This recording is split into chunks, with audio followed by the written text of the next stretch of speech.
name is Mombi Gishiri. I coordinate and lead the Food Trade Coalition for Africa. That secretariat sits in Accra, and I'll be your moderator for this afternoon session. And today we'll be discussing the real cost of food security.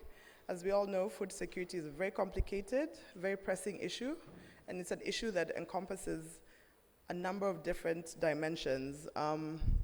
It goes beyond just the price of food. The cost of food is a very important aspect of food security, but it is just one fraction of food security.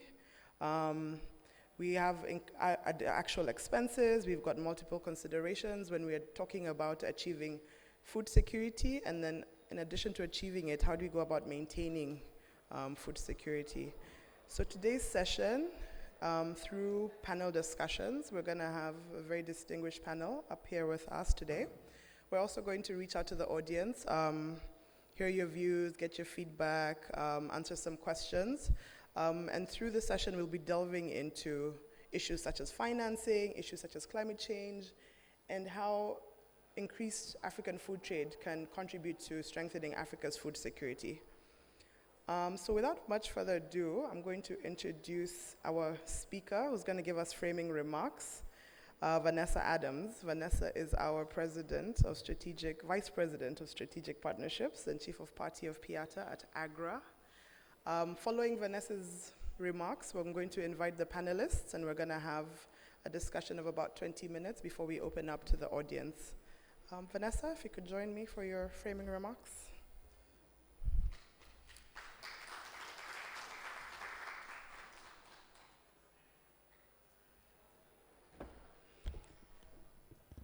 Okay, so if you're hiding in the back of the room, come up for the front for the heated discussion, because this is a hands-on group, right? We're so happy to be here. It's day 0, as we say, of the Food Systems Forum. And many of you have been here before to the Food Systems Forum. Raise your hand if this is not your first AGRF or Food Systems Forum. If you've been around 1 time, 2 times, 5 times. Okay, great. So that means half-half. This is fun. Okay. So now I personally, as was mentioned by Mumbi, adore this topic. And because the true cost of food and the true cost of food security is one that I think we all agree, because this is a group of very serious experts, we all agree is undervalued. We have short-term food insecurity, which is disrupting safety and security across the continent. We're seeing that every day right now with youth who don't have sufficient employment, with SMEs who are struggling with cash flow. In fact, this week we're releasing a report about the compound crisis effect on SMEs in Africa. And you'll see later this week how that compounded effect and reducing cash flow is actually really hitting the SME sector. And if SMEs can't grow and can't employ youth, then we know how much of a struggle food security can actually immediately affect security in general.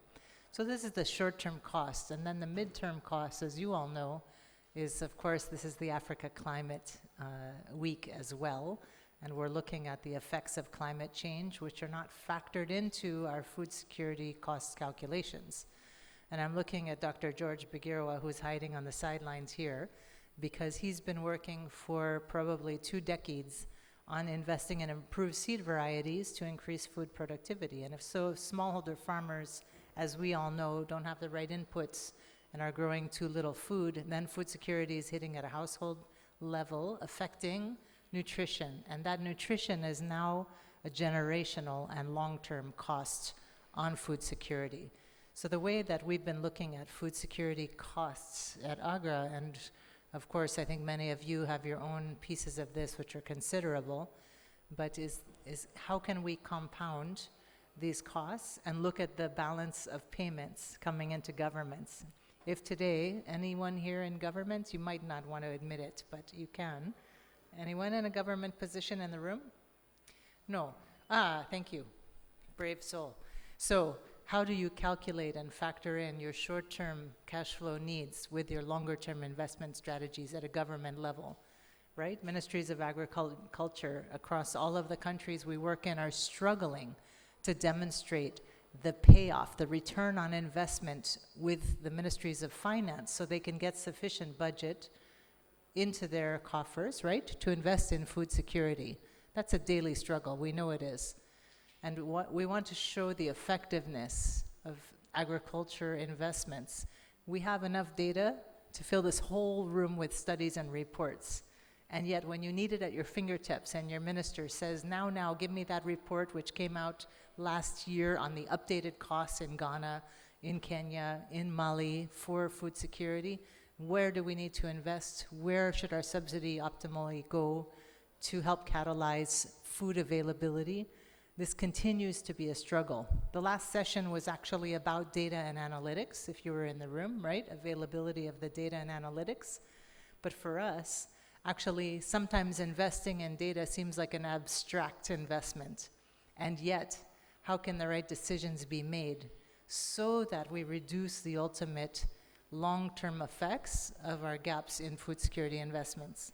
You're hiding here as a former advisor to the presidency of Nigeria, so I know you know better than anyone how at a country level, whether it's Rwanda, we have someone representing Rwanda here, or Nigeria, or Ghana, or where we are in Tanzania. We were yesterday actually in Iringa. You know where Iringa is? We have any Tanzanians in the room? Yes? Wonderful, wonderful, wonderful. We were in Iringa meeting with an agro-dealer and a village-based advisor yesterday, talking about how are they using inputs effectively, how many farmers can they reach, and this calculation from the ground up is something that's very hard for governments to absorb and integrate and plan for, all the way into decentralized local government. And this is something that also we know factors considerably into the calculation on the effects and the costs of food security. So yes, my job is to make you struggle and think about an equation where the numbers cannot possibly add up, but I would like us to look at the multidimensional nature, as you all know, of food security and the effects. We're so happy that FX has brought us here to think about this as we kick off this week of the Food Systems Forum. And so, you know, Ayo is sitting quietly running the numbers in the back, but you know he's running them quickly and fast and furiously, because if the trading platforms of the world can generate more financial returns, right, we can invest more at the farmer level. And so connecting those dots from private sector investments to the public investments would need to happen, and to the development community investments, which all of you are hopefully engaging with. And that's all part of this equation, which we know is so critical. So my hope for all of you is that you're multitasking like me. On the one hand, you're tweeting this amazing session. On the other hand, you're running the numbers for your investment in your private sector firms.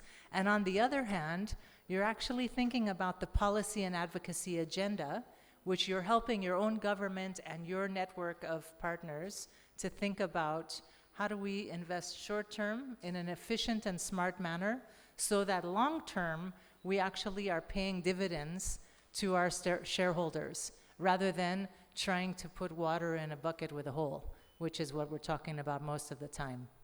So Mumbi, I'm not inspiring everyone, but giving you all more work.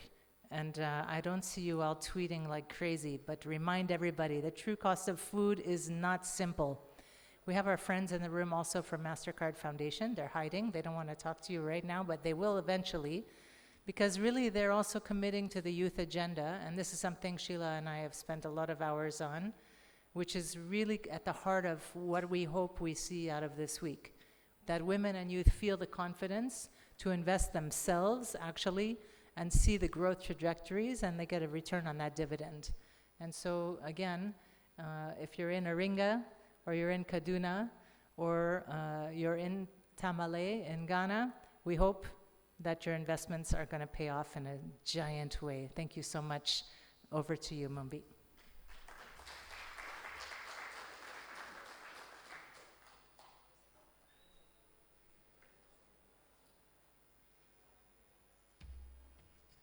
Thank you, the always inspiring and energetic Vanessa Adams. I'm going to go ahead and invite the rest of the panelists to join Vanessa on stage. I'd like to invite Nadine Boso, Director, Food Systems Coordinations at IFAD, International Fund for Agricultural Development.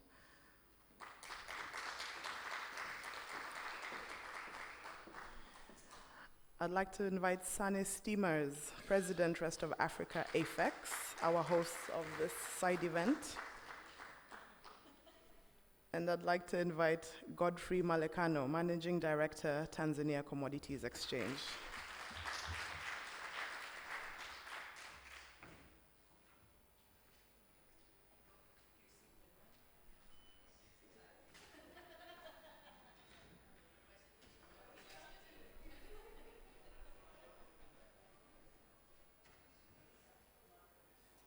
Thank you for the seat, Vanessa.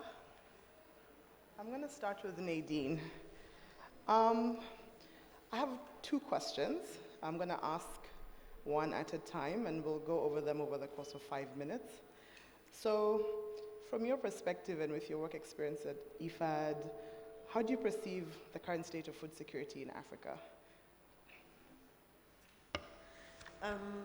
Actually, it's quite an easy question, although it's a difficult answer to digest because, as you know, the State of Food Insecurity report, State of Food Insecurity and Nutrition report was just released last July, which basically look at the state of food insecurity and nutrition in the world. It's a report that is published by IFAD, by FAO, WFP, WHO, UNICEF, I think I got them all. And so basically, I mean, the good news, if you can say good news, is that overall in the world, it reported that the number of food insecure people has not increased, I mean stagnated in 2022, while it increased over the past 2 years. You all know what happened with COVID. So, I mean, it's considered as a good news that for once it didn't increase and that we had 780 million people hungry. I don't know if you can consider this a good news, but at least it didn't increase this year. So there's some kind of progress. When it comes to the Africa region, this is where the picture is more gloomy because, I mean, if this happened, it's because there's also been some progress, for example, in Latin America or in Asia. But the only region in the world where in all the sub-region actually food insecurity increase is the Africa region, whether we are talking of West Africa, Central Africa, Southern Africa, basically all the parts of Africa saw an increase in food insecurity. I mean, we are not the only one, if it's a consolation. I mean, you had the same thing in Western Asia or in the Caribbean, but it's still a worrying trend that despite efforts, despite investment, despite commitment, the picture is not drastically changing in Africa. And I think they say that the prospect is that in 2030, there should be 600 million people hungry. So we are nowhere close to achieving zero hunger. What is a concern to us is that half of them, 300 million, are expected to be in our region. So it's not to say that nothing has been done. There's been progress. We are moving forward in working on food insecurity. There was the Malabo commitment that our leaders made years ago to invest in agriculture to basically make food security a story of the past. Basically, investing 10% of national budget. I think Rwanda is the only country meeting this objective out of the 54 countries. So it says a lot about political commitment, but also about the means that the governments have to invest. We now have the Dakar Compact, where I think, I mean, the Ukraine war, the COVID-19 is another wake-up call that basically we have to do differently, we have to do better, and we have to address food insecurity. So we've known it for decades. It's just that, you know, when the crisis hit, then you remember that you have to fix things. So in a few words, that's the state of food insecurity in Africa. Wow, thank you for that. So based on the challenges that you've just mentioned, what role do you think financing can play in addressing these challenges? Financing food insecurity or food systems, because this is the food systems forum. As I mentioned before, there was a commitment that 10% of public budget would be allocated to if we can say agriculture, which is the basis of food security or food system transformation, and this has not been done. I think today we know that we need to do this. It's not only about food security. I mean, we are even making it more complex today, that we know that feeding the African population is not enough. It has to be nutritious food, not only as a rhetoric, but because already malnutrition and not only from hunger, but also from obesity is one of the leading costs in the health systems. And that malnutrition is also spreading in Africa, where we now eat processed food, salty food, sugary food, and it's very interesting that unhealthy food has the highest penetration rate in Africa, so this needs to change. It's also about financing sustainable practices. I remember a few years ago when we were talking about climate, I mean, our leaders were saying, well, we have to focus on agriculture, we have so many problems, we can handle climate. At the moment, it's not a priority, but it has caught up with us. We cannot afford to look away as well on all these issues. So financing is basically, without financing, nothing is going to happen. I mean, once you have even if you have the vision, the leadership, the commitment, it needs to be financed, and it's only a commitment when the money is there. And up to now, whether it's from governments or from development partners, because domestic resource mobilization is not enough, we are nowhere close to where the resources should be. I mean, food security ending hunger is assessed at 33 billion a year by FAO. Food system transformation, the Food System Summit said about 350 billion a year for the whole food system agenda. African Union said 76 billion a year for the Africa region. Whatever the amount is, we are nowhere close to this amount, and we need to put the money where the priority is. That's what I would say. Thank you for that. We're definitely going to come back to that. And you're right, the climate issue has definitely caught up with us, and we shall be coming back to climate as well. So I'm going to move to Godfrey. So estimates suggest that the global food demand will increase by 70% by 2050, and at least 80 billion of annual investments through the entire value chain will be required in that response. So this means that financing food security must be at its peak if we're going to meet the needs, just as the figures that Nadine has given us. So from your experience at the Commodity Exchange, what agricultural finance strategies are currently working, and what needs to be done differently? Thank you very much for giving me this opportunity. I think agriculture financing is very key, and it has to be taken very seriously by all stakeholders, because without investment in agriculture, then we should not count that there could be food security. And as we all know, that agriculture sector is risky, and effort should be hand in hand to de-risk the sector first. I think maybe stakeholders should think maybe some strategy like having weather insurance, crop insurance, and also maybe from the government, then there could be some guarantees to lenders in the agriculture sector so that we can increase their appetite. But as we all know that we can classify agriculture financing into three main areas. One is pre-harvest financing, and we are having also warehouse financing, and we are having trade finance. From that continuum, from pre-harvest financing up to trade finance, you can see there is very low appetite on the pre-harvest financing, and where exactly the agriculture risky it is. And as I've said, we need to put enabling environment to enable both the players, the farmers, but the lenders increase activities on the pre-harvesting financing.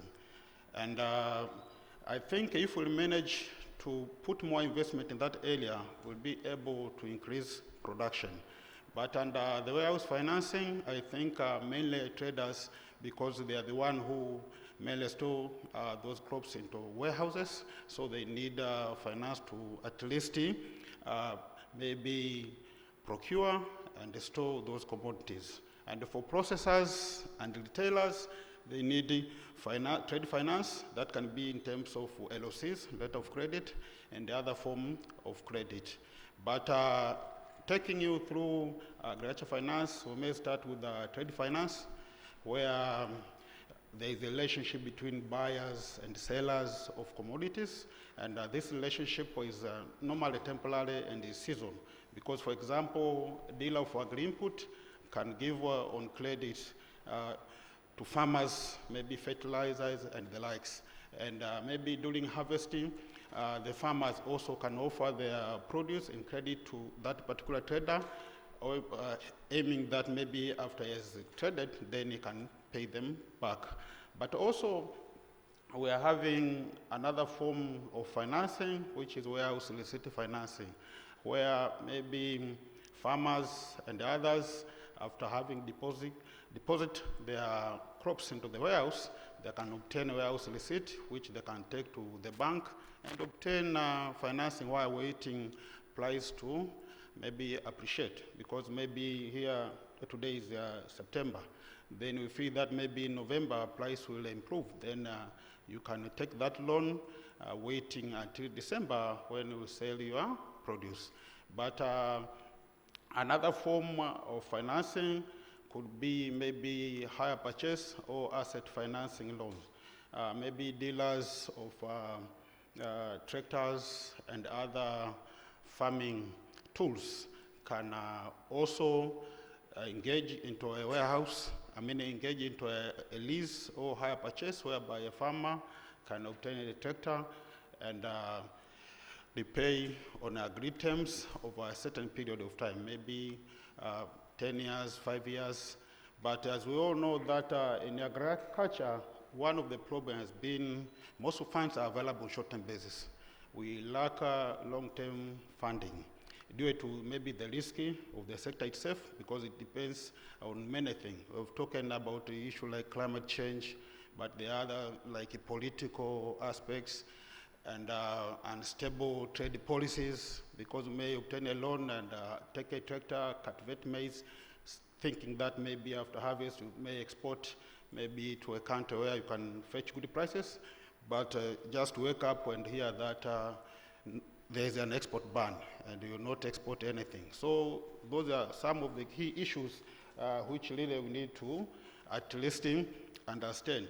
But there is another form like contract farming, whereby maybe a large company, a large grower, maybe can also enter into agreement with the small holders growers, whereby it can provide inputs on credit while assuring them market and guarantee the price. That also can take place in that other form. And maybe the traditional one among agriculture finance is secure lending, whereby maybe a farmer can go to a bank with the title deed of his farm or his house and mortgage that particular farm or a house and obtain a loan. And this one really to farmers, due to the risk nature of the sector itself, has resulted to many farmers going into poverty, because to manage such particular loan has been a disaster, and most farmers have lost their farms, their houses. But for bigger, maybe farmers, processors, they can think about maybe a structured loan, whereby maybe if you're having a certain project, you can create a special purpose vehicle, whereby money can be directed to that special purpose vehicle, and the project undertaken by that special purpose vehicle, and all the revenues are ring-fenced, and that particular lender or finance provider can obtain first his share before maybe the borrower enjoy whatever is remaining. And you've taken that maybe what should we do now to at least maybe improve financing in agriculture? There are so many other ways. Maybe we can think about maybe putting quotas. Maybe for commercial bank, we may have priority sectors. Agriculture is one among them. Then we can say maybe we are having, say, 15 banks. Then each bank maybe 10% of its profit that should be directed to agriculture. We can have a deliberate policy like that one to ensure that everybody is involving in financing agriculture. Because you know that most of these SME, these micro enterprises are operating in agriculture at a very small level, and very few lenders are taking the risk to finance them. But it is important, even those institutions at upper level, to participate by giving credit to that sector, so that when they mature, then they also benefit from the sweat which they have already invested. Another issue which you can think maybe for the government, imposing interest rate caps. Because as we know that treating agriculture like any other business, you not succeed in financing agriculture. Maybe the government can put a deliberate policy that if you are lending in agriculture, then there should be an interest cap so that lenders could not take advantage of people in agriculture, because they need fund. If you go with fund, and even if you say 20% interest rates, farmers will borrow, but at the end of the day, that can cause a disaster. And another issue which policymakers can also look at is looking at issues which are impacting agriculture loans. Especially most of the lenders, they base their lending on cash flow. Yeah, they look on your cash flow and then they determine what you should get. But in agriculture, as you know, you wait for 8 months, then you get a single bullet after you've sold your produce. And sometimes you may sell due to climate change, or you may not sell. And another issue which is very important is looking on issue of alternative dispute resolution, especially on contract farming. There have been a lot of complaints. Farmers are complaining. And also those large farmers who are financing smallholders farmers are also complaining. So there should be a need maybe to look at dispute settlement so that there is a win-win situation between farmers and those people who have invested into those people. And one of the most important things for long-term financing, mostly we've been talking about banks, about government putting subsidy, because subsidy is one among financing of agriculture. Because, for example, our government here is running Build Better Tomorrow project, and it has invested a lot of money trying to attract youth to go into agriculture. So with that subsidy, also we can enable to change those who thought maybe they could never be farmers and they'll become farmers. Because in Africa also we're having this problem of aging. Most of farmers, their age maybe around the 50, 60, 70s. We don't have youth in agriculture. So to attract youth, maybe we need that one. But for long-term capital finance, we should see a need to look on capital markets. Because on capital markets, maybe micro enterprise in rural areas can issue shares to the public, and the public can subscribe. But also, we can think about issuing corporate bonds for those who are eligible. And this scheme can go in hand. Maybe the government can see the need of financing some issuance cost, maybe paying professionals, meeting some advertisement and promotional activities, so that entities engaging in agriculture can also access capital through capital market. That is very important because it provides for a long-term capital. Thank you. Thank you so much for that. Sunny, I'm going to come to you. With your experience at AFEX, I'm interested in also hearing from you what agricultural finance strategies can be adopted. AFEX has been growing over the years and expanding out of Nigeria. They're now in Kenya, and it would be interesting to hear from the perspective and the experiences of your work, what you see, what strategies you see working, and what can be done differently. Sure. Hi everyone. So yeah, it's building also on what you mentioned just before, and also building on what Nadine mentioned. There are various numbers floating around in terms of how big the access to finance need is, but regardless of what number you follow, it's only 10% of those needs that are currently met. There's a huge demand for agricultural finance that hasn't even been tapped into. So if you look at the reality of financing food security in Africa, then the first thing you need to start from is acknowledging that we're working with smallholders on this continent. And in the same way that buying commodity from smallholders needs an aggregator to take 2 bags of commodity from one farmer and 4 bags from a different farmer and supply that in hundreds of tons to a processor, for finance you also need somebody who can raise the large sums of investment and break them down into small tickets that can reach those farmers. And that's a reality that is not that easy. A lot of organizations have provided finance to farmers, either inputs on credit or microfinance, but getting repayment rates that are high enough to make that worthwhile is a huge operational investment. So one of the things that we do is really combine the aggregation network with the access to finance network. So the same farmer that we're transacting with and that we're buying commodities from, we can also provide an inputs loan to, for example. So building on that same network allows us to raise the funds on large scale and break that down into small tickets for farmers. I think the second thing that is important there is to make sure that the product that you offer to farmers has an actual value to them. You can't be chasing repayment alone if the farmer doesn't have money. So you need to make sure that if you're providing inputs on credit, that you do it on time, in the right quality, so that the farmer can double or triple their yield and actually has the money to repay at harvest. On top of that, and I know we're going to come to climate change sometime soon, harvests are not always going to be successful. And the last thing you want to do is chase a farmer for repayment when they've just had a failed harvest. So you do need some sort of safety net or insurance option for those farmers to make sure that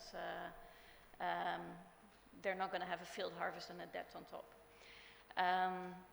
So breaking down those large sums of money into small tickets is really key to financing food security in Africa. Where the funds then need to be raised from would be the second question. If you look across Africa, most banks have less than 5% of their lending portfolio in agriculture. And that's far from sufficient. Most banks also struggle to scale that for the simple fact that they can't accept commodity as a collateral. And they can hardly accept land titles as a collateral, especially when they're in remote areas. So we do need to tap into alternative sources of funding. At AFEX we work with capital markets and have a range of derivative products that we offer there. And we're also looking at, for example, working with pension funds who have sums of money that inherently have a long-term investment time horizon. And this would actually be a good opportunity for them to invest in as well. Thank you.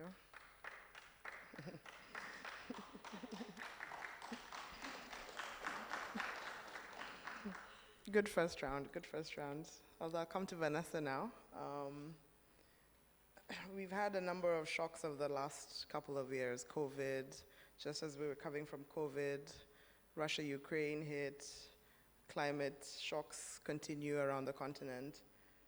So my question would be, in this context in which we're discussing food security, what's the relationship between inadequate financing and the vulnerability of the continent to all these shocks that we continue to experience and we will continue to experience? The climate-related shocks are going to go on. The last 3 years have shown us that, shocks are coming from unexpected places. So it would be good to hear from you the relationship between inadequate financing and the level of vulnerability.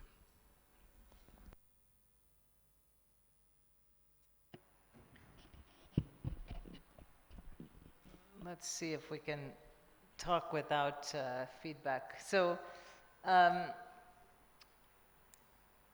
spent some time in rural Mali, sitting with women's groups who had borrowed money and who were struggling, as you've described so well, Godfrey, to pay back, and who were hit every season with reduced rainfall. They talked amongst themselves about how many children they had lost. They would talk about the hunger season and who they had lost in their families. And I would always think, who's hearing them? How do these voices come through, into a public fora like this? How do we translate an experience which so many of us really have extracted, abstract numbers at a macro level, unimaginable investment requirements into really nuts and bolts and impactful translation on the ground. And for me, every time we start talking about insecurity of food availability, I'm back in the village in a dry landscape and looking at empty granaries, thinking, did they plan before how much extra food was available? For those who managed to store food, they didn't have the right storage. Was there a way to forecast and have shorter maturing varieties so they could actually have food in 1 month instead of waiting for 3 months or 4 months or 6 months to have maturing foods? These challenges seem unsurmountable when you add them up. And when the costs are described, $300 billion investment required, that Nadine, I think, was on the high end. On the low end, $11 billion a year investment requirements, they seem insurmountable. So no doubt that the shocks will increase. But humans are so creative, right? You're talking about hedging and derivatives and capital markets and long-term pension funds. Can we show the value of hedging on climate risk? Can we start actually making our own money work in our favor? Can we really find a way to translate this risk and volatility into a profit and a benefit which can be reinvested? So many of you have seen this kind of, is it a 1 billion tree? What is it, 1 trillion trees? There's these mega investments trying to plant a green wall of trees across the desert, right? And many of us said this is just going to be crazy, it's never going to happen, yet China has done it, right? There are in models in Asia, in South America. Brazil has an ag financing, I'm sure you know, Godfrey, of this Brazilian capital markets, which is financing agriculture in Brazil. And we see the results, transforming the industry, where Brazil is driving ag productivity globally.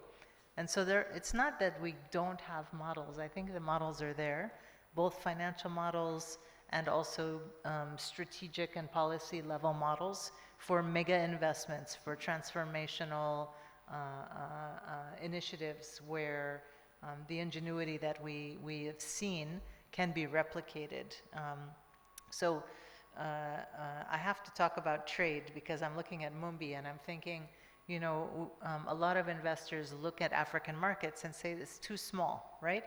The consumer capacity today is too small for a sugar processing mill to go in, for this kind of high-tech cotton processing. We've been talking about sunflower seed productivity and oil seed import substitution for several years, or maybe decades, right? So some of these investments have to be at scale. And people are here this week who know how to do them. So let's have those meetings. Let's drill down into the details. What's it going to take to have the extraction capacity for regional markets to actually work and start generating that positive cash flow, which are going to indicate to farmers that they can invest as well and they can get the return on investment at a farmer level. And we shorten those supply chains so that we're not actually, shipping our few sesame seeds again to China and Japan, and then waiting to see what kind of palm oil we can eat. Huh? So we know global trade is the competition that we're all struggling with. And we know that the cost of production is still higher than we want. We know that the rainfall is decreasing and we have to find other more efficient water utilization mechanisms. But those technologies we also know exist. And so that kind of innovation, that kind of connectivity between markets, there's going to be meetings this week between countries who have trade corridors and who are trading and who know they want to lower the cost of trade so that we can increase those market sizes and fluidity. So I'm always hopeful, despite having heard the most tragic of stories. Thank you. Thank you, Vanessa. And yes, we will definitely be coming to trade, after my own heart there with the trade. But before we get there, I want to go back to Nadine. There's a lot of limited access to finance. We're talking about the financial challenges already that the industry is facing.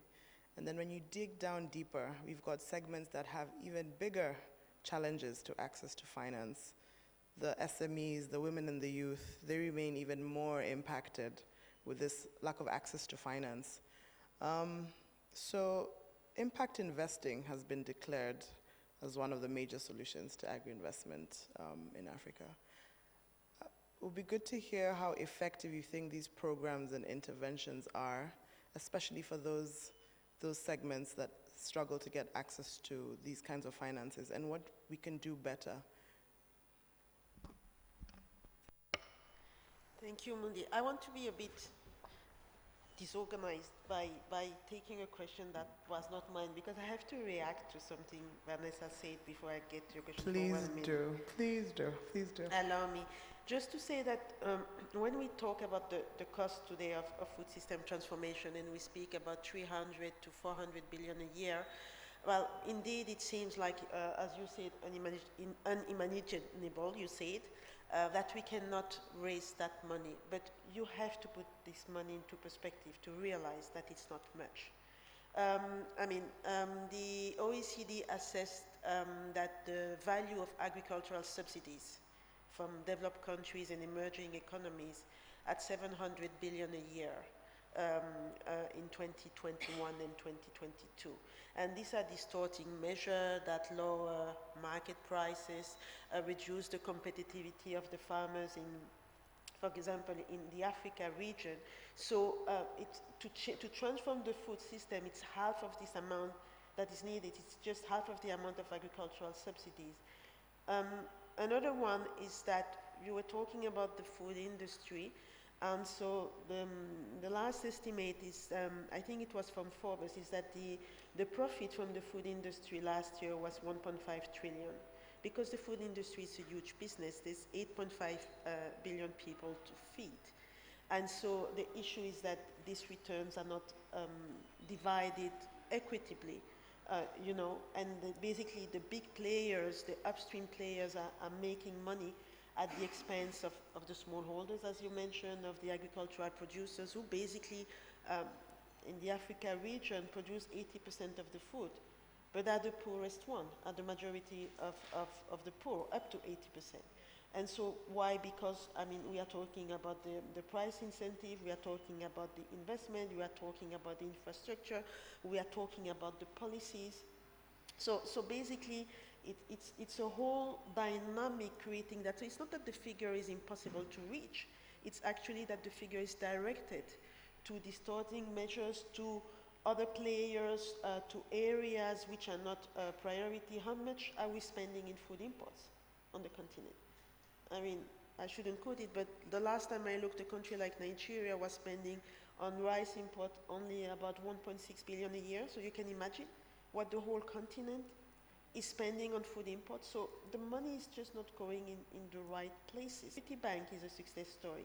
Olam is a success story. It's just that these experiences are too few, too scattered, too little, not at scale. And the political commitment to really transform agriculture, give opportunities to smallholders, fair ones, are just not there. And so I think it takes leadership, it takes vision from our leaders that it has to be different.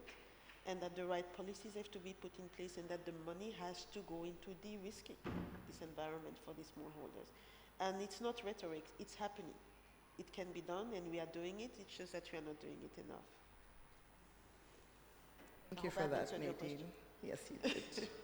Very well. And it takes leadership. I like that statement. It'll take bold leadership to make the changes that we're discussing up here. So I'm going to do a second round, very, very short one, because we have a room full of people, and I'd be very interested to hear what some of our audience has to say or questions that they may have for you. So I'm just going to give you 2 minutes apiece, because as Vanessa said, trade is close to my heart, and I do have some trade-related questions and some climate-related questions. So I'm going to come back to you, Sane, about intra-African trade. It's been identified as being critical to strengthening food security in Africa. Even, for example, during COVID, when countries closed their borders, their neighbors were feeding each other. So strengthening cross-border trade is very important for us to move closer to food security. And there are many obstacles to overcome in cross-border trade. So based on your experience with the AFEX, what obstacles do you see that we need to overcome to facilitate smoother flow of agricultural products across our borders, regionally, continentally? What obstacles do we need to overcome? And we now have the AFCFTA in place. If successful, it could be a game changer for food security. But these obstacles, there would be good to hear from your experience what we need to do to overcome them. Thank you. Yeah, I think there's a few elements to this. So firstly, the need for cross-border trade is clear. Different countries have different seasonalities, and if you could move outside of the season to one country, inside of the season to another country, then there will be much more stable supply in each of those. I think the main challenge currently is that each country has their own quality specs, their own permit requirements, and I think cross-border trade would be helped mostly by aligning those standards and requirements of the commodities. And by simplifying the amount of paperwork that might be needed to move a commodity across the border. I think I haven't even used my 2 minutes, but I'll keep it short and sweet. I'll take it. I want to direct sort of the same question to you, Godfrey. You work in commodity exchanges. What challenges do you see that are really hindering our ability to trade with each other, regionally, continentally? Thank you. I think as we are now facing dollar liquidity crisis, I understand that most of the countries are having that problem at the moment. And lack of currency convertibility arrangement among African countries is becoming a very big challenge for trade in Africa, because when you want to export to Cameroon has to pay us dollars, US dollars, not the Cameroon, what is the name of their currency? Maybe suppose any currency. That has been a very big problem, and to overcome that, I think there's a need for our respective central bank, our respective government, to look at the issue for currency convertibility arrangement, so that maybe when you are exporting to Zambia, you don't need to to receive dollars, and when you are importing, you don't need to pay dollars. I know there is an issue of trade balance among those countries, because if there is a very huge trade balance gap, then such kind of arrangement could not work. But another issue which need to be worked is the issue of poor infrastructure among our countries. I know most people here had to fly to Dubai or to Italy to come to Tanzania. There are no direct flights, say, from Yaoundé to Tanzania. So those are some of the issues which we should look at. And currently there is an issue of political stability. Yeah, I think we need to improve governance so that generals will have less reasons to take over. and people should be satisfied in those countries. I think those are some of the issues. And there's an issue of trade policy among our member countries. We've talked about trade bans, but it appears there is a very antagonistic relationship between one country and another. And for us, we have witnessed that these truckers, when they go to another country, they're getting a lot of troubles. They spend months there to deliver the goods. I think that should come to an end. And another issue is tariff. We should see the issue of tariff. We have imposed the very high tariffs, and that is discouraging trade. And the other issue, as I've said, the NTB, the non-tariff barriers, disturbance at the border point. That should be at least be addressed. Thank you. So much for that. I'm going to give a final question to Vanessa. I can't really see without us talking about partnerships. I always say Vanessa is the queen of partnerships. If you see a partner of AGRA, Vanessa can connect you. So you have a lot of experience in partnerships. And strengthening partnerships between the public and the private sector has also been suggested as a key solution to figuring out the issues we have around agriculture. So how do you think we need to do partnerships differently to solve this issue of food security? I don't know who wrote her questions, but really, well designed. Okay. First of all, it's so much fun to be corrected on stage. So Nadine, I'm going to quote you all week on your numbers because I love that because it makes it so much more interesting, right? You guys just want to hear us actually arguing rather than being polite, right? But no, actually, I was thinking about, you're very right. The amount of investment that any one organization does individually, it can be insignificant. But when you're actually aggregating all those investments and looking at it in a more strategic lens, as you've correctly done, that's actually where the partnerships add up.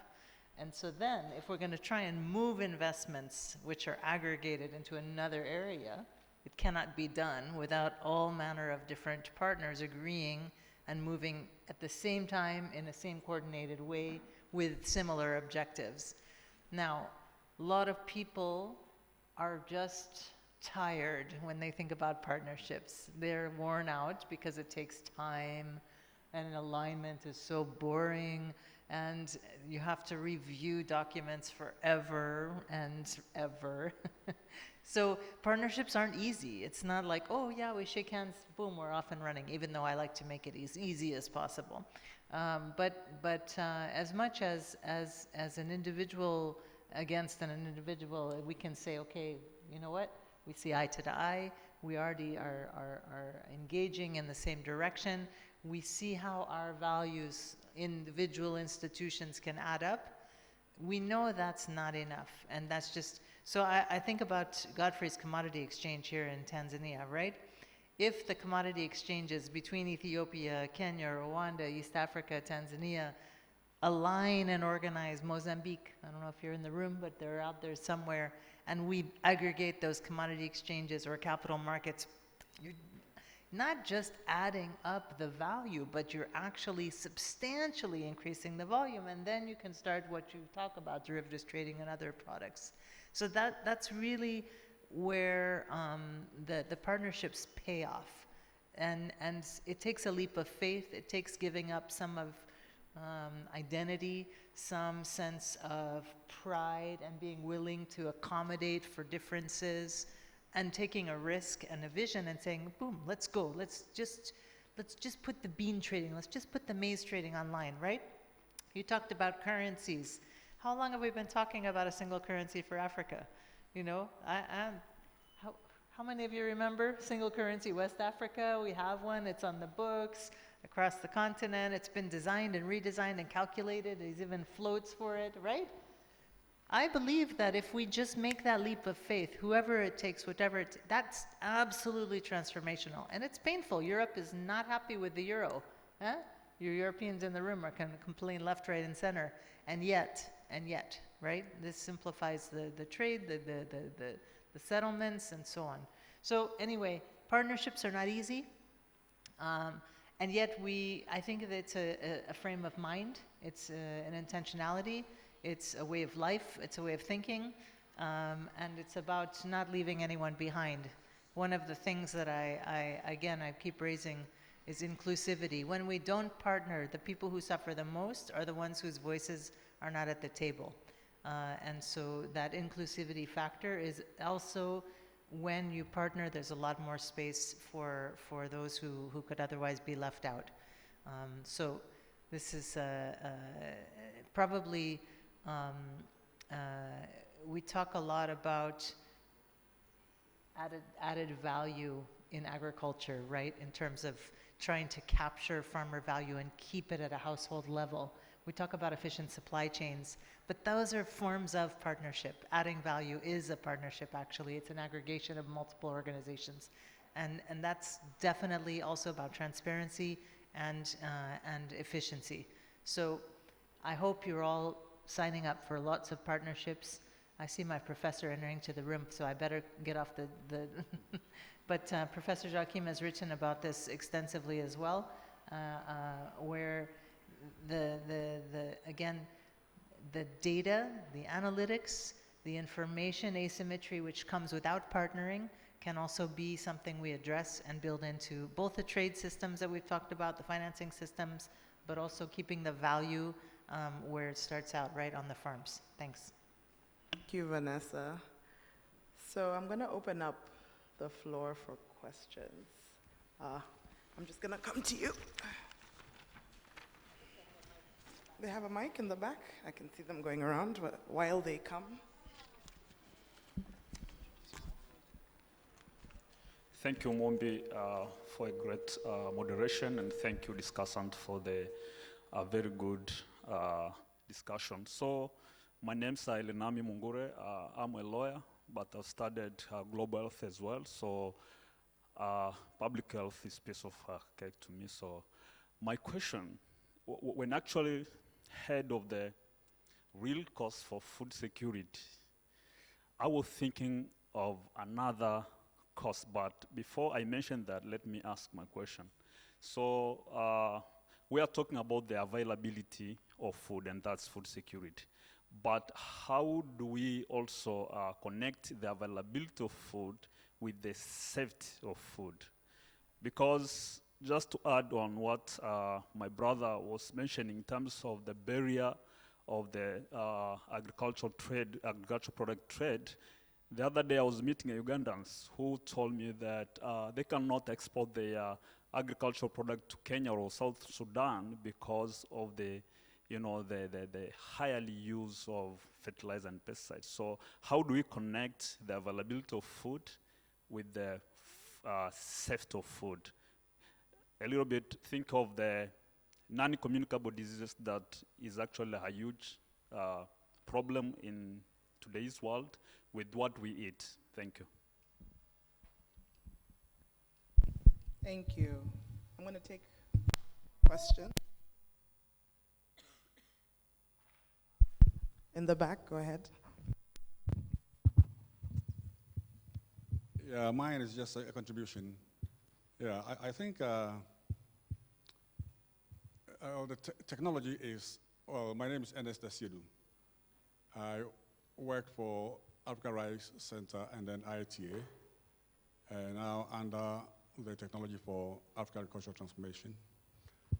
The technology is the heart of food security.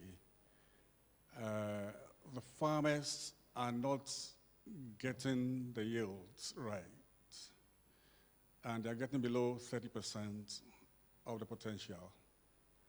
In fact, visiting some farms around the continent, and I see farmers getting rice less than 500 kilos per hectare. My heart really falls.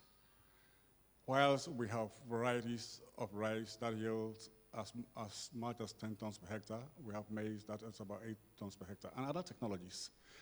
They are all climate smart. They are climate smart.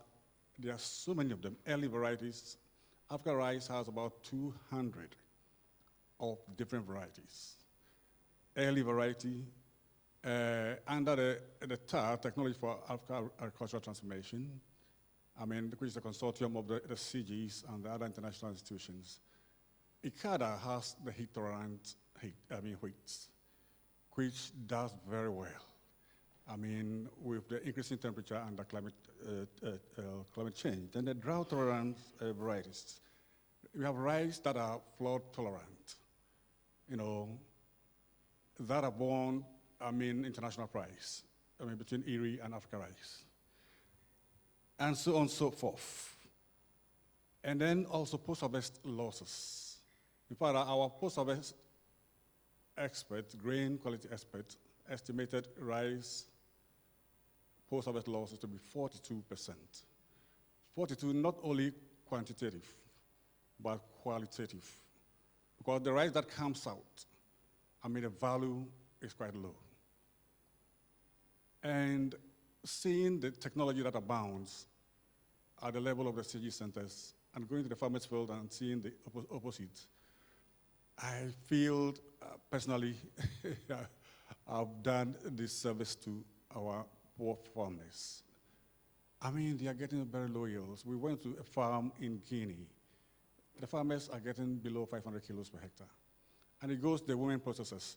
They say when we buy one bag and we process, we lose 50% and get 50% more, 50% of it, which brings even down the productivity. And so I think altogether, let us push the technologies that we have. We have the Inland Valley technology. With the advent of climate change, we encouraging the farmers in rice system to come more and more into the lowlands where water is retained and drought is not very frequent. The technologies are there, the post-harvest technology to reduce post-harvest losses, we have them. So these are investments that have been made by the public to the CG centers and the National Agricultural Research Institutions. So let us all put our hands together and deploy every technology that's available on the continent to the hands of the farmer.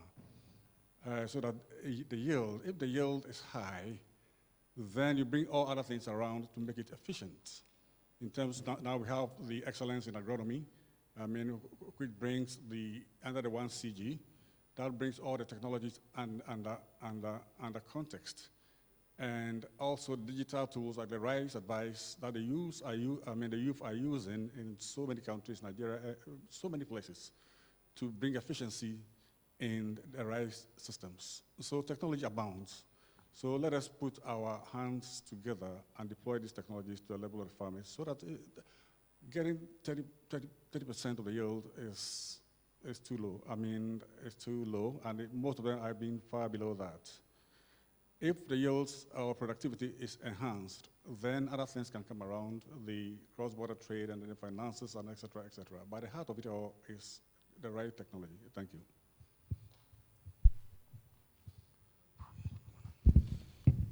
We have a question here. Thank you. My name is Aisha from Sahel Consulting, and my question is around the partnerships angle. So African countries will continue to put in protectionist measures, be it a rice ban or commodities not being able to get somewhere because of pesticides. So while we're waiting for the partnerships machinery to get it right, be it a common currency or AFCFTA, what can we do in the meantime so that this situation does not devolve into every country for itself?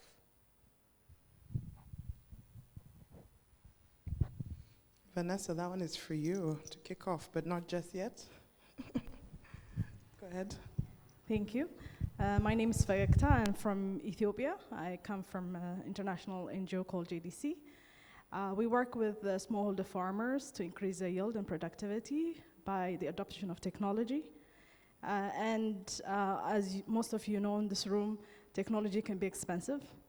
And especially when we're talking about climate-smart agriculture, using drip irrigation and technology like this are expensive. And I think for us to really crack the nut, we need to discuss about how can we finance farmers so they can be able to afford those technologies. So I just like to hear from the panelists, what solutions do you have to create more access to finance for smaller farmers? Thank you. That's a good question. I'm going to ask for input from all our panelists. I'm going to just take one more.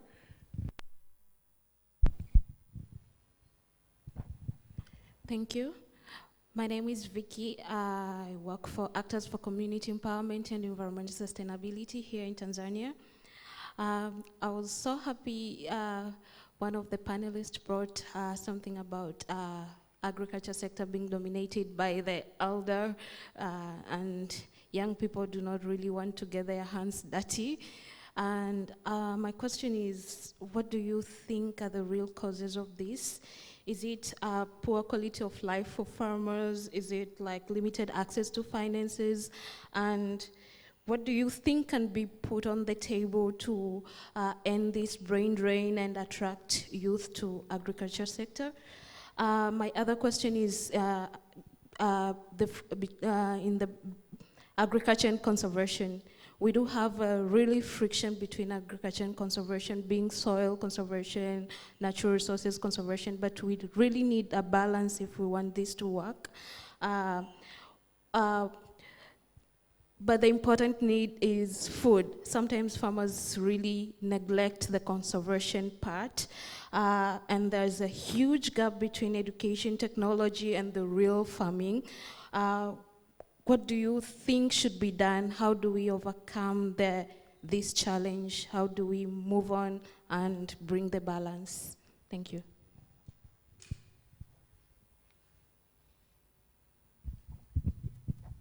Let me do an answer round, then I'll come to you. Would you like to answer the gentleman first? I'll let Sane go first. Sure. I think it was a very valid point that you raised. Food security is not just about volumes; it's also about food safety, and I'd say it's definitely equally as much about food losses as well, as was brought up from that side of the room. So if you look at how to feed the continent, you need to look at all of those. You can't focus on volumes alone without focusing on storage. You can't focus on productivity alone without focusing on post-harvest processing. That is what makes it complex to work in this environment. But it is a very valid point that you raised, that food security, food safety, and reduction of food losses need to go hand in hand. So thanks for that. Thank you, sir. Would you like to contribute to that answer? Thank you. I think there are some issues which were directed to me. Maybe I will start with the last one about young people in agriculture. Why youth are not attracted in the agriculture sector.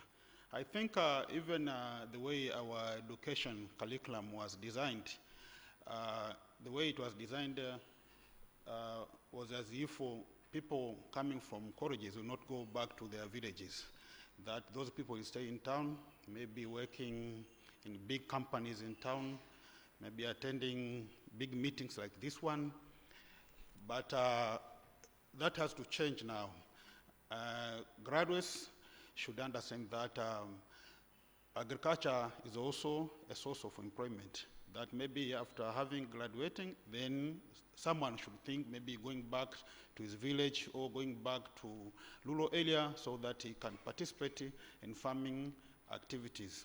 I think even Tanzania government program of Build a Better Tomorrow is geared toward that direction, because graduates have been identified and now they're undergoing training, they are given farms and support so that they can become farmers.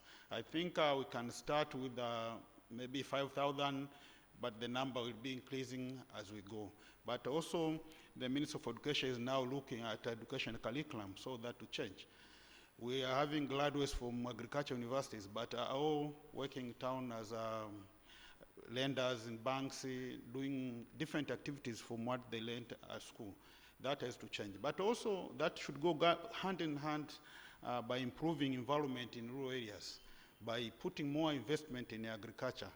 Because if you take a graduate person and ask him to farm using traditional method, like a handle, then you cannot find young guys being attracted in that sector. And for us who are in market, our task is to improve market, because after harvest, then I think they should see the value of what they have produced. And there was an issue for how do we do to maybe increase access to technology, maybe what finance should do. I think government, private sector, development partners, and all stakeholders should work together in devising a way whereby those people in need of finance can get that finance, and can get that finance for agriculture purposes, but not for any other reason. I think that one is possible because if you see the quantum of money which has gone into agriculture in our African countries is huge. But if you start to see what are results, you get surprised. There is very little outcome which has been attained. That's why I think those maybe aid to agriculture support should be geared toward the tangible benefits.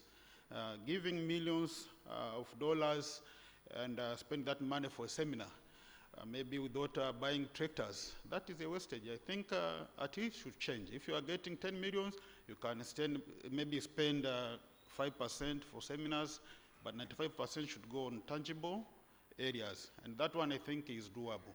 And government should devise some other scheme, like a credit guarantee scheme, aiming at lowering interest cost for those who are going to borrow from commercial lenders, but also to provide security for whatever support they've obtained from those banks, because banks are there also to do business, so it's better to create an environment which is sustainable. Thank you, Godfrey. Nadine, would you like to come in now? Yes, I'll try to tackle the issue of trade and youth together, to say that you mentioned that, until the markets are opened and the policies are conducive, what can we do, or the currency, or the different things necessary for goods to flow. And to say that sometimes it's a contradictory story, and I will link it to the youth, and making it very concrete that I was privileged to lead an IFAD program in Nigeria, it's called the Value Chain Development Program, which is one of the most inspiring one I've seen in my life. Basically, you see it's a combination of things. When it's trade, for example, as I mentioned, Nigeria, rice, I think it's your main staple food, and you import millions of tons of rice every year. And the government decided to close the borders to rice. So contrary to free trade, and say, now we have to produce locally and we have to transform locally. So of course it had consequences on consumer price, but basically what it meant, because the border were closed, is that production had to be local, and the rice had to be transformed locally. And so you had private firms, because the Nigerian market is 200 million people plus, that came into the countries and they needed to produce and transform, because they want the market, they want to sell. They couldn't basically just ship the rice coming from all over the world. And I want to link it to that, because while it was against all the free trade principles we've heard, leading this program, it became a huge opportunity for farmers and for smallholders. But it also became a huge opportunity for the youth, because the firm came and said, we need rice production, we need to buy rice in order to transform the rice and put it on the shelf in the supermarket. And when IFAD put this investment together, it was to support smallholders to produce rice, but after a few years we were very surprised that about 40% of the smallholders getting engaged into that were the youth. And it wasn't designed for the youth. And you say, what is the incentive? The incentive is that there was a buyer, is that there was basically a huge multinational which was ready to transform rice, but say, we need production. And the youth came, and basically the policy was right. And then with the development partners and the government, they put in place training, they put in place financing, and the youth massively engaged, because they knew that when they were producing the rice, they were immediately selling it at market price. And basically there was a rush. And I went to visit them and I said, but don't you want to go to town? And they said, no, we are making money. This is making money. And I will just finish by saying a funny anecdote that one of them told me, and I just got married and my wife is a computer scientist. And I turned to my colleague and I said, but why is he telling me that his wife is a computer scientist? What's the link? And then it was a Nigerian colleague who explained to me, because a computer scientist does not marry a farmer. A farmer is poor, is dirty, and there's no way you can send your daughter to school and say she will marry a farmer. And so he was so proud to say, I'm making so much money that she married me.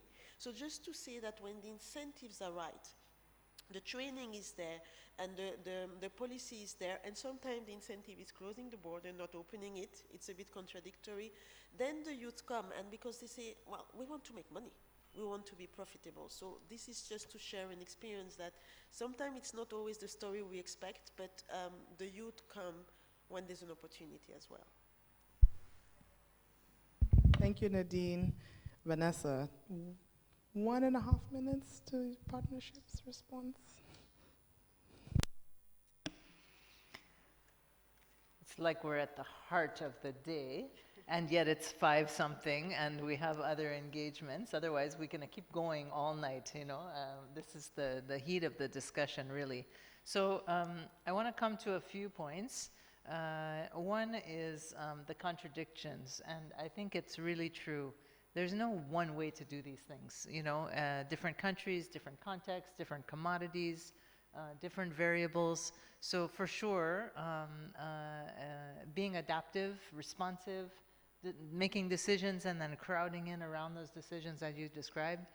Nobody would have recommended a border closure as a strategy.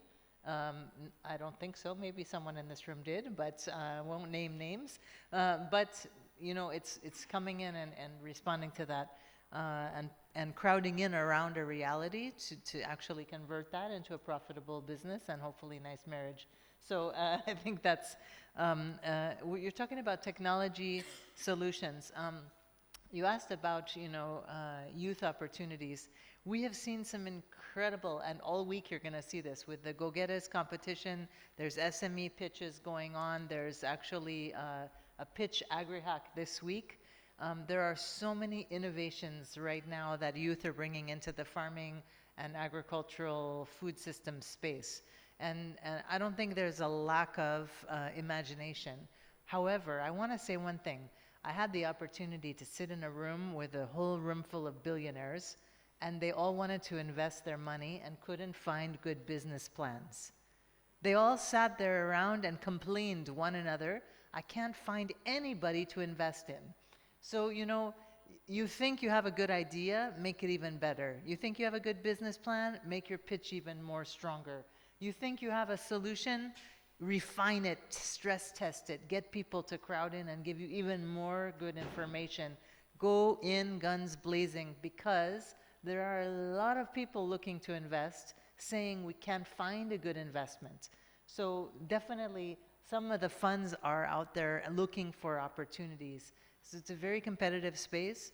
There's no reason why you can't be farming while you're sitting in this room today, looking at your farm online and hitting a few buttons to turn on or off your irrigation and test your soil and make sure that your seeds are being planted.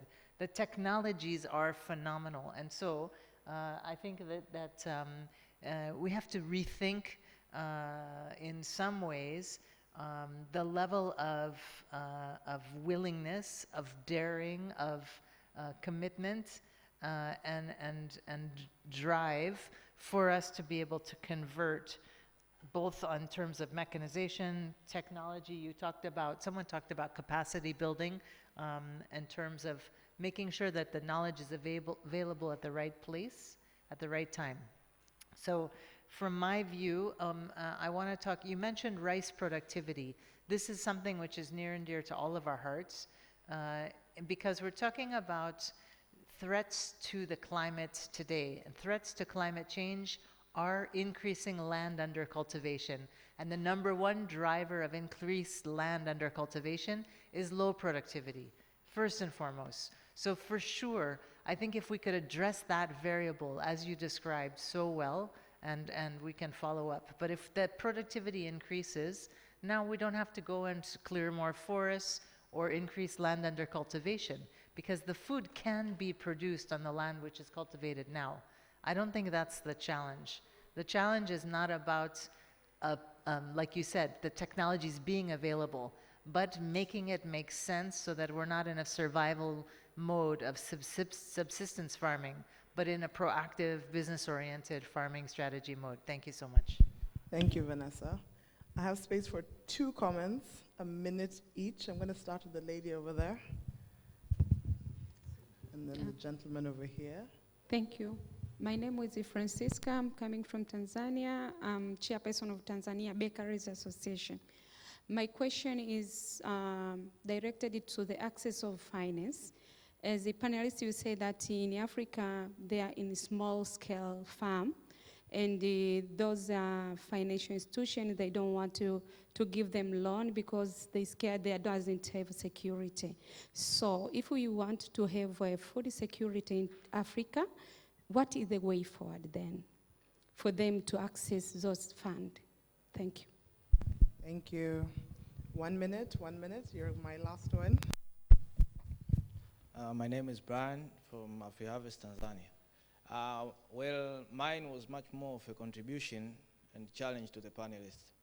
I would like to stress on the intra-African trade, boosting intra-African trade, specifically on the infrastructural area. My concern, for example, in traveling in Africa, air transport in Africa, is much more expensive than traveling to Europe. Example, traveling from Berlin, Germany to Istanbul, Turkey. A direct flight will cost you $150 US. But traveling from Dar es Salaam to Johannesburg or Oliver Tambo Airport will cost you $500 to $800 US. And you will have to connect flights leading to time wastage of up to 18 to even 24 hours. So I think boosting intra-African trade should go hand by hand with looking how to lower these transport costs. Another thing is in cooperation with the railway transport.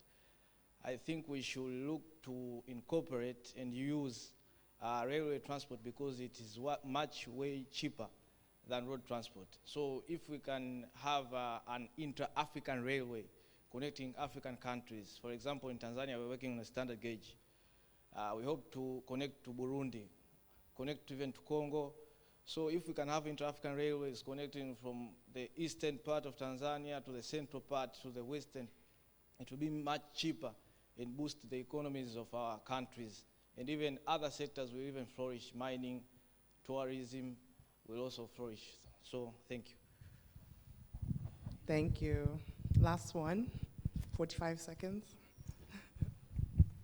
Thank you very much. My name is Josephat Masanja from Agricultural Seed Agency. Actually, my question goes to the Managing Director of International Fund for Agriculture Development.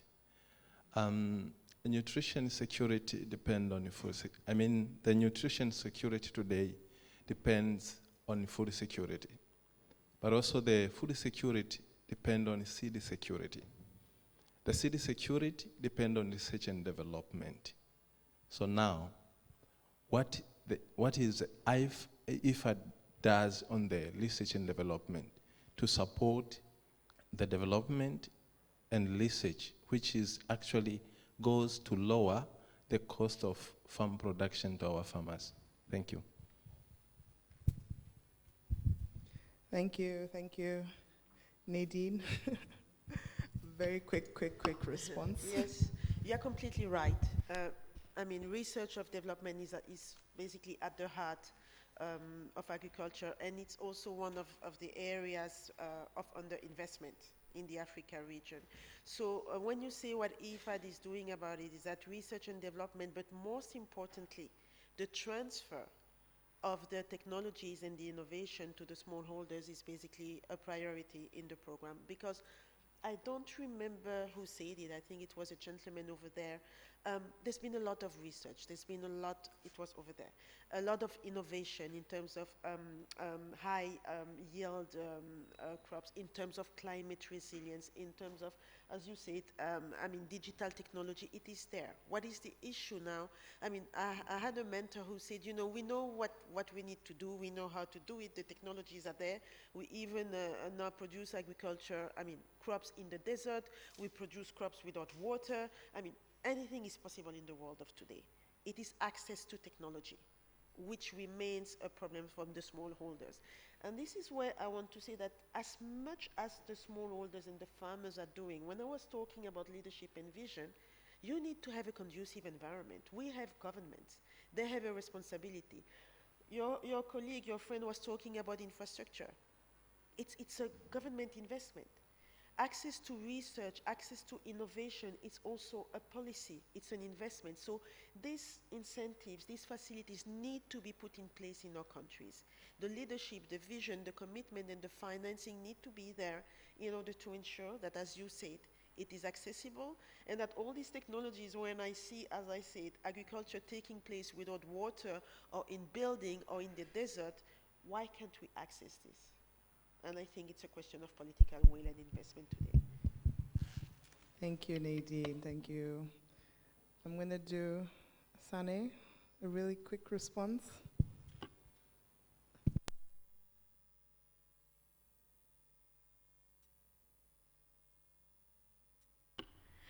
Yes? Yes.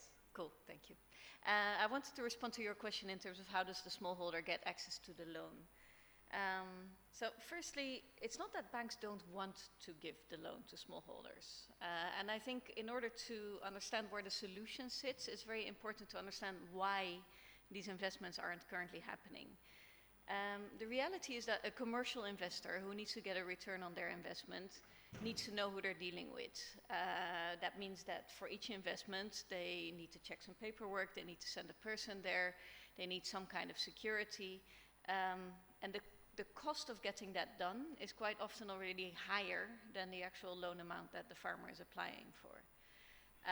So it's not that farmers don't want, or that banks don't want to invest in farmers. The reality is that the scale of the farmer versus the scale that the investor can efficiently operate at is quite far apart. So if you want to solve it from the farmer's perspective, how do you get the funds to invest in a farm? There is some level of aggregation that is needed. There are various ways that that can be done. In some countries and in some environments, farmer cooperatives work very well. In others, they don't. But a key variable for a cooperative or a farmer group is that there's some coherence, that farmers actually want to belong to that group, feel they belong to that group, and feel accountable to that group and operate as such. Once a group of farmers applies, you have those same transaction costs, but then maybe 50 or 100 farmers. So then the investment works from the bank's perspective. Other models are really to build on the value chain relations that already exist. There's a lot of buyers in the sector who are very willing and able to provide investments to farmers and get repayment in cash or in crop upon harvest. But the real answer to your question is farmers do need to somehow group and organize themselves, either build on supply chain relationships or make sure that they have a larger, more substantial demand towards the finance provider. I hope that answers your question. Thank you, thank you. So I'm going to do 30-second last remarks. We're going to start with you, Godfrey. I want to maybe give some comments on the issue of infrastructure. I agree with my colleague there that it is true. In Africa, infrastructure is a big headache, and we have a very high cost of traveling, and not only traveling, but also even telecommunication. For example, someone coming from Kenya up to Tanzania, he needs to buy maybe a new line so that he can spend less while communicating within Tanzania. I think countries should see ways of having interoperability of these telephone lines. Thus, if you are coming from Kenya, Tanzania, then Vodacom or Tigo should be able to offer you communication, maybe at the same costing while you are in Kenya. Because it does not make any logic